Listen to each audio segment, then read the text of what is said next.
नमस्कार साथियों, आप भी क्लास 12th के छात्र हैं और 2026 में आपका फाइनल बोर्ड परीक्षा होने वाला है। तो यह वीडियो आप लोगों के लिए बहुत ही इंपॉर्टेंट है, क्योंकि इस वीडियो में हम लोग इकोनॉमिक्स यानी अर्थशास्त्र का इंपॉर्टेंट ऑब्जेक्टिव क्वेश्चन लेकर आए हैं, जो कि आपके फाइनल एग्जाम में 100% यहाँ से प्रश्न पूछे जाएंगे। तो इस वीडियो को अगर लास्ट तक देख लेते हैं तो आपका 25 इंपॉर्टेंट ऑब्जेक्टिव क्वेश्चन क्लियर हो जाएगा। तो चलिए क्लास को स्टार्ट करते हैं, एक एक क्वेश्चन को अच्छे से समझिएगा। पहला क्वेश्चन देखिए, कह रहा है कि राष्ट्रीय आय गणना में निम्न में से किसे बचाना चाहिए। तो राष्ट्रीय आय गणना में निम्न में से किसे बचाना चाहिए, कह रहा है कि बहुल गणना को, एकल गणना को, कि दोहरी गणना को, कि इनमें से कोई नहीं। क्या आंसर हो जाएगा?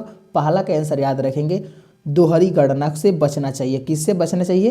तो दोहरी गणना से। ऑप्शन सी आपका सही हो जाएगा, ऑप्शन सी को याद कर लेंगे। चलते हैं दूसरे क्वेश्चन की ओर। करें कि तृतीयक क्षेत्र में किसे शामिल किया जाता है। मोस्ट वीवीआई क्वेश्चन है। तृतीयक क्षेत्र में किसे शामिल किया जाता है? बैंक को, बीमा को, संचार को, कि इनमें से सभी को। याद रखेंगे किसे शामिल किया जाता है, तो इनमें से सभी को शामिल किया जाता है। ऑप्शन डी आपका सही हो जाएगा, ऑप्शन डी को याद कर लेंगे। और जितने भी क्वेश्चन बता रहे हैं सब आपके एग्जाम के लिए इंपॉर्टेंट है, इसलिए ध्यान रखिएगा।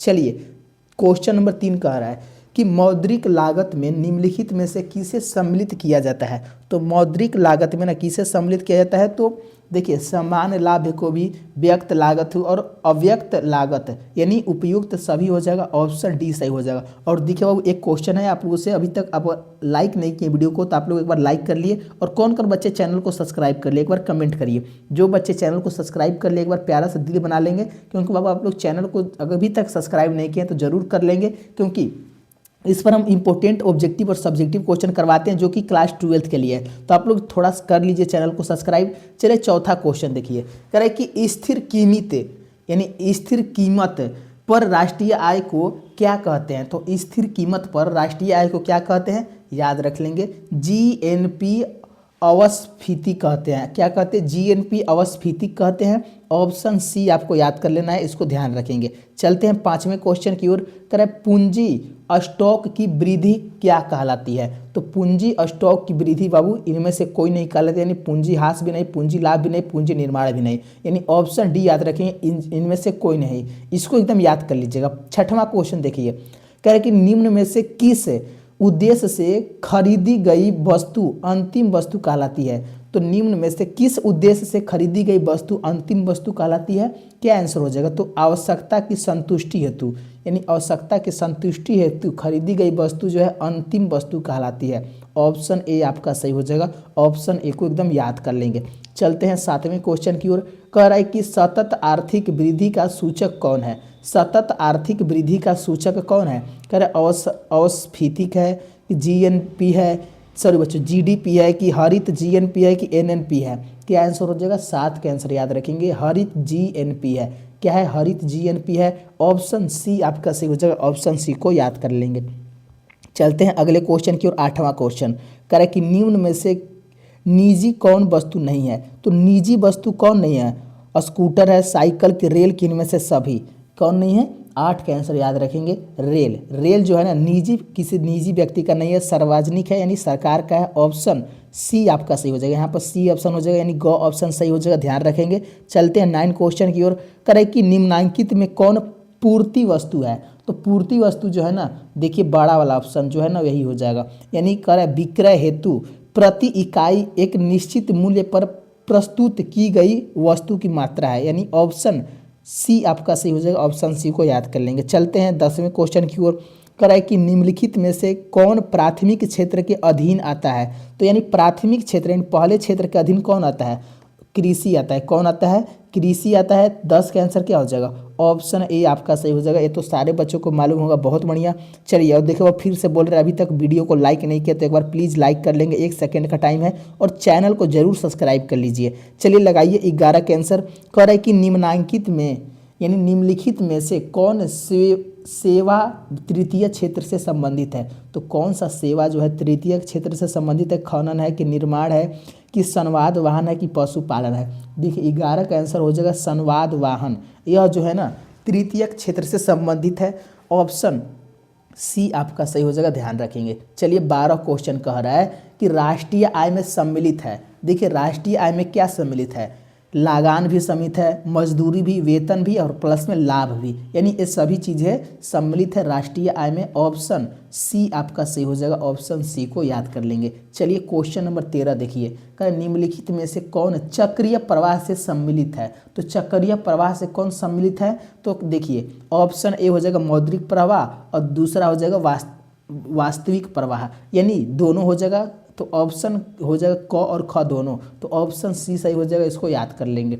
चलिए 14 प्रश्न देखिए, कह रहे कि कुल राष्ट्रीय आय में कुल जनसंख्या का भाग देने से ज्ञात होता है। तो कुल राष्ट्रीय आय में कुल जनसंख्या से भाग देने पर क्या ज्ञात होता है, याद रखेंगे प्रति व्यक्ति आय होता है। क्या होता है, प्रति व्यक्ति आय, यानी राष्ट्रीय आय में ना जितने जनसंख्या है अगर उससे भाग देंगे तो प्रति व्यक्ति आय निकलता है। ऑप्शन सी एकदम आपको याद कर लेंगे, मोस्ट VVI क्वेश्चन, इसको रट जाइएगा।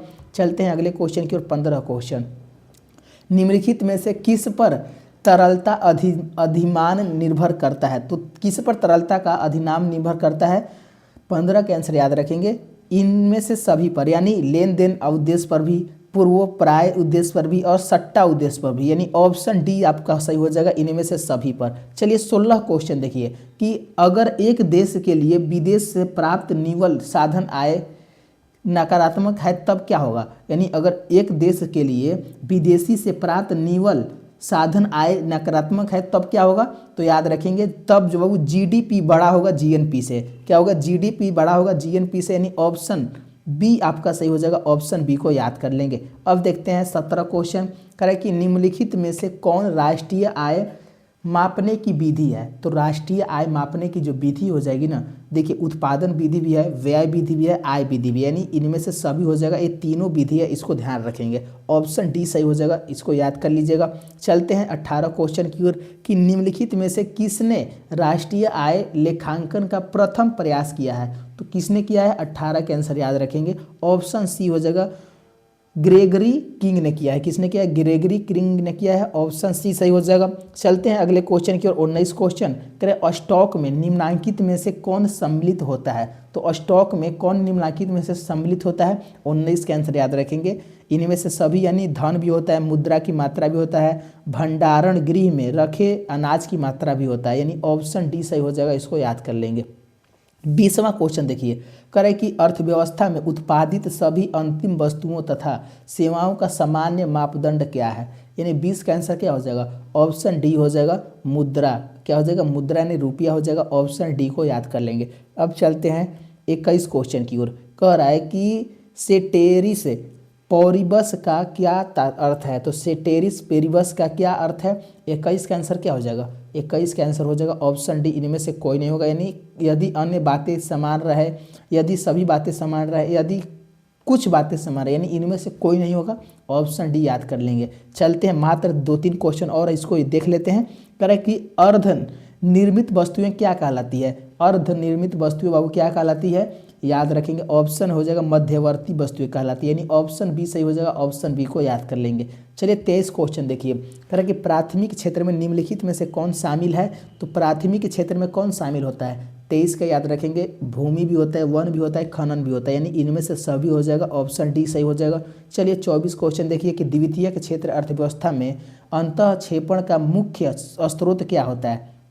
तो इसका मुख्य स्रोत देखिए, निवेश नहीं होता, सरकारी व्यय भी नहीं होता है, कर भी नहीं होता, इनमें से कोई नहीं होगा, ऑप्शन डी याद कर लेंगे। चलिए अगला क्वेश्चन, लास्ट क्वेश्चन देखिए, कह रहे कि प्रवाह में किसे शामिल किया जाता है। प्रवाह में देखिए उपभोग को शामिल किया जाता है, विनियोग को भी शामिल किया जाता है, आय को भी शामिल किया जाता है, यानी उपयुक्त सभी हो जाएगा, ऑप्शन डी सही हो जाएगा। तो यानी इकोनॉमिक्स का हम 25 इंपॉर्टेंट ऑब्जेक्टिव क्वेश्चन कराएं। आप लोग कितना सही बना पाए कमेंट करिए, और अभी तक लाइक नहीं किए तो एक बार प्लीज़ लाइक कर लेंगे, क्योंकि हम सारा क्वेश्चन करवा दिए हैं। और चैनल को जरूर सब्सक्राइब कर लेंगे अगर नए स्टूडेंट होंगे तो।